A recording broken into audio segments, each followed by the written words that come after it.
Por exemplo, como a gente estava conversando antes. Por que todo mundo acha engraçadinho uma filha de 15, 16 anos abrir as pernas pro namorado dentro de casa, beleza? Na hora que a gente estava discutindo. Ah, porque eu quero que minha filha dê a todo mundo. Você quer que sua filha dê a todo mundo? Porque na sua cabeça existe ação de alimentos, existe concurso, existe welfare, existe Bolsa Família, existe a sua filha, o cara morrer, ele vai receber o INSS. Só que essas instituições são mentiras, que não vão existir no futuro. Tem mais gente da minha idade do que com 4 anos. Quem vai pagar o INSS? Ninguém. O Estado brasileiro não tem nenhuma possibilidade física. Não é nem de que o governador é não sei quem ou não sei quem. Não interessa. Inclusive, o presidente mais cor-de-rosa, mais feminista da história do Brasil foi Bolsonaro, não é isso? Ele aprovou mais de 70 leis feministas, né? Então, tipo, não importa quem tá no poder. Como os cursos lá deixam claro, o mais importante não é a sua intenção, o que, é que você acredita. São os compromissos pessoais, não é isso? Sim. Isso. Não importa quem tá no poder. A questão são as instituições. As instituições hoje, vale a pena, hoje no Brasil, ser vagabundo ou vale a pena ser honesto? No Brasil, vale a pena ir embora. Não, depende. Depende de sua atividade. Depende de sua atividade, não é isso? Não pode valer a pena ficar aqui. Inclusive, vale muito a pena você estar aqui com renda forte. Quem tem renda em dólar vive mal na Argentina? Não. Quem tem renda em dólar vive mal na Venezuela? Vai ter gente beijando o seu pé, meu irmão, pra você pegar a mulher e a filha dele na frente dele por $5, não é isso ou não? Em Cuba, quem tem renda em dólar tá vivendo mal? Quem não pode ficar aqui é seu patrimônio. E uma das coisas que eu afirmo publicamente é que quem investe, quem tem ações na bolsa, quem investe em tesouro direto em um país que é uma ditadura de exceção, um país que não tem lei, ele é inferior aos próprios ditadores. Ele é moralmente inferior aos ditadores. Porque é o seguinte, o que é moralmente inferior? Você estuprar seu filho ou o filho do vizinho? O seu próprio, né? O seu próprio, que você tem dever de defender o seu filho, não é isso? Quando uma pessoa vai lá e rouba um ditador, ele tá defendendo a família dele, os interesses do grupo dele. Na hora que você coloca dinheiro na bolsa, você bota dinheiro num ditadura, numa bolsa de Coreia do Norte, uma bolsa cubana, uma bolsa de Caracas, você tá traindo e destruindo a sua família em benefício de outro, não é isso? Você tá estuprando seu próprio filho. Então, isso é uma das coisas que a maioria das pessoas que ouvem... E você tá legitimando a decisão dele. Então, toma o meu dinheiro, Estado, para fazer o que você quiser. Perfeito. Controle minha família, controle o futuro de meus filhos, pegue, inclusive, a dona das Pernambucanas, bilhões de reais, o judiciário disse que a empregada dela era mulher afetiva e que o filho da empregada era filho afetivo. 100% do patrimônio foi pra essa galera. Se ela tivesse Bitcoin, dava pro juiz definir que 100% do patrimônio dela era da empregada e do filho da empregada. Acabou o negócio de filho bastardo, não vai ter direito a nada, porque você não vai ter como executar nada. Acabou o negócio de filho bastardo, de sexo. Inclusive, a modificação da moeda leva a modificações das motivações, que vai... Foi o que eu falei. Eu acredito que em 20 anos, a maioria dos casamentos no mundo vão ser com dote. Se você não pagar, você não vai ter acesso a uma mulher. Por exemplo, vamos dar o exemplo aqui da Venezuela. A moeda se diluiu tanto, ela não vale mais praticamente nada. Os caras não querem receber na moeda da Venezuela. Tanto que eles estão negociando tudo em dólar, o cara vende a casa, vende por dólar, liberaram isso agora, né? Isso fez crescer a economia, inclusive. Mas assim, pelo governo ter imprimido tanta moeda, ela não valer mais porcaria nenhuma por causa da hiperinflação, os caras começam a prostituir a filha, a mulher, então isso gera uma degeneração moral nas pessoas por causa do Estado. Não, e se você não cometer crimes, se você não cometer crimes, você não sobrevive, você vai cometer crimes, ou você vai embora ou morre, ou vira bandido, não é isso? Num regime desse. Em Cuba, quem obedecer a lei vai morrer de fome, não é isso? Todas as pessoas têm que cometer crimes para sobreviver. E o governo pode punir quem quiser. Isso fica muito claro. Quem quiser entender a mentalidade do esquerdista, lê um livro, inclusive tem um prefácio no Brasil de Olavo Lobachevsky. Não são pessoas normais. São psicopatas ponerológicos. E 1/3 da população do Brasil são idiotas úteis. São pessoas que você disser pro cara, o céu é azul. O cara, você mostrar pro cara, ele prefere acreditar na palavra do mentiroso do que nos olhos dele. Então tu enxerga que o real vai chegar nesse ponto. Quanto era 1 grama de ouro quando começou o real?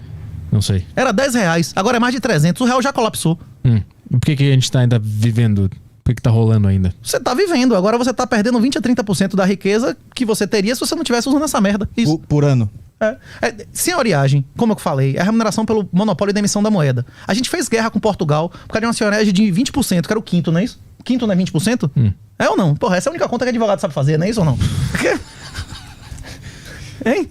Não, é um quinto. Só que o problema é que você cunhava o ouro com o selo real que pagou o imposto. E esse quinto não era todo ano, era tipo uma vez só? Uma vez só. Você minerou o dinheiro, ele botou ou cunhou em moeda ou marcou na barra que pagou o quinto, você podia circular séculos. Agora você paga 20% ao ano. Se você duvidar o que eu estou dizendo, procure ler as 6 lições de Ludwig von Mises. Então, peraí, então esse quinto, que é 20% uma vez só, pra nunca mais, gerou uma guerra, e hoje em dia é 20% por ano, e a gente tá quietinho aqui. E aí você investe seu dinheiro no ouro, aí você investe 10, ganha 300, e você ganha um dinheirão, vai ter que pagar imposto de renda. Agora, na hora que você pagou imposto de renda, você consegue recomprar o ouro que você tinha vendido? Ou seja, você perdeu até em ouro, que é uma coisa que está sendo absolutamente demonetizada, e em dólar vale menos do que hoje, do que valia em 2011, não é isso? Então, tipo assim, é um negócio, o legacy, o sistema convencional, não tem nenhuma alternativa, não existe mais investimento, é mentira. Quem lhe vender investimento está mentindo para você.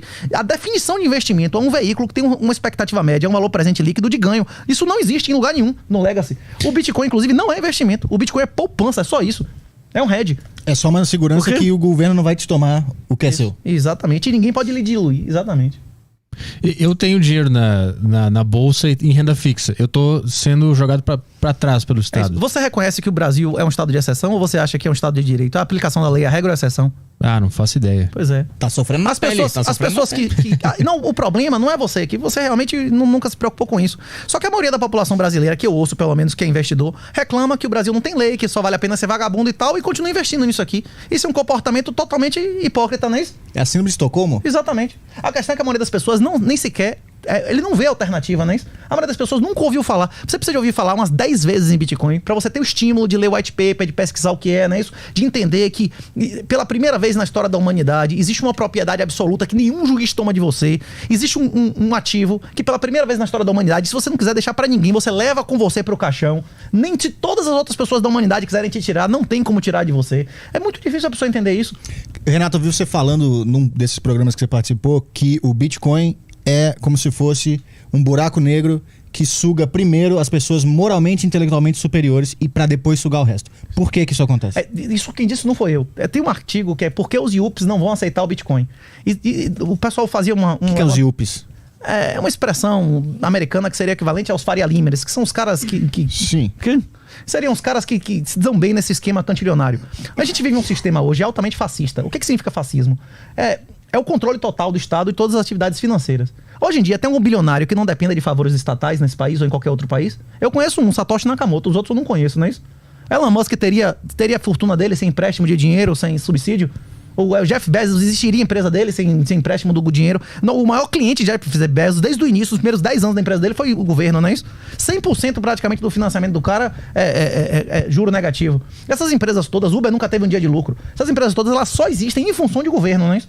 Não existe bilionário, eu não conheço, se existir, me corrijam aí nos comentários, que não dependa de amizade com o governo. Então, o único mecanismo hoje de enriquecimento é compra de favor, compra de lei, compra de amizade com político, não é isso? Só que um sistema desse pode continuar existindo eternamente, de apenas obter riqueza através da violência e da expropriação? Vai ter uma hora que o gadinho vai deixar de ter o dinheiro, né?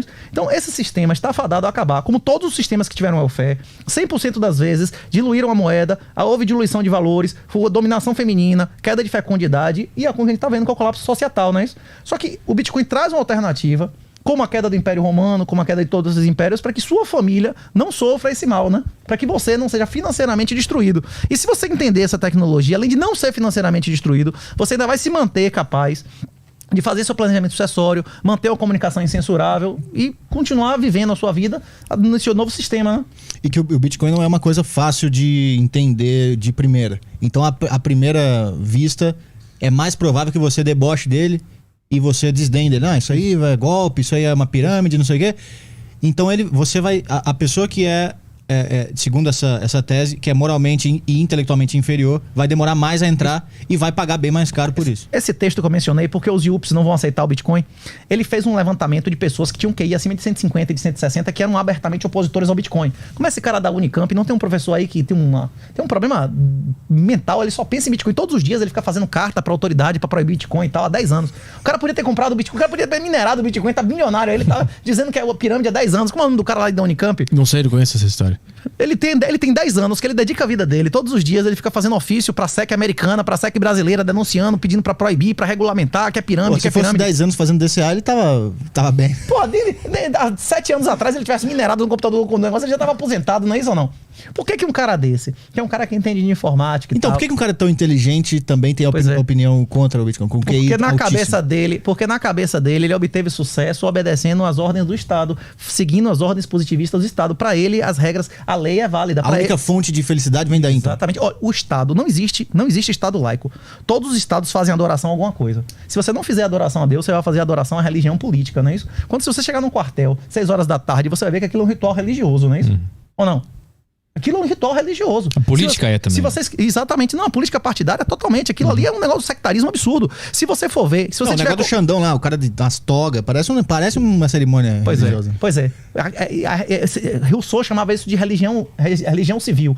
E o Eric Voegelin chamava de religião política. Sempre vai haver uma religião. Se a sua religião não for a adoração de Deus, vai ser a adoração do demônio. Não existe, em cima do muro, você é do demônio, não é isso ou não? Eu acredito, inclusive, pessoalmente, inclusive a maioria das pessoas da comunidade Bitcoin discordam disso. Eu acredito, sinceramente, que, como o Micea Popesco mencionou lá, que o Bitcoin é a coisa mais conservadora desde Jesus Cristo. Muitos cristãos, inclusive, acham errado quando eu digo isso e tal. Não, Jesus não era conservador. Mas quando Jesus foi questionado se ele veio revogar a lei de Israel, ele disse o quê? Ele disse: eu vim fazer a lei ser cumprida como ela nunca foi cumprida, não é isso? Como ela deveria ser cumprida desde o início. O Bitcoin vem para fazer a propriedade privada, ser absoluta, como ela nunca foi. Nunca houve na história da humanidade um ativo que você pudesse levar pro caixão, que nenhum juiz nunca pudesse lhe tomar, não é isso?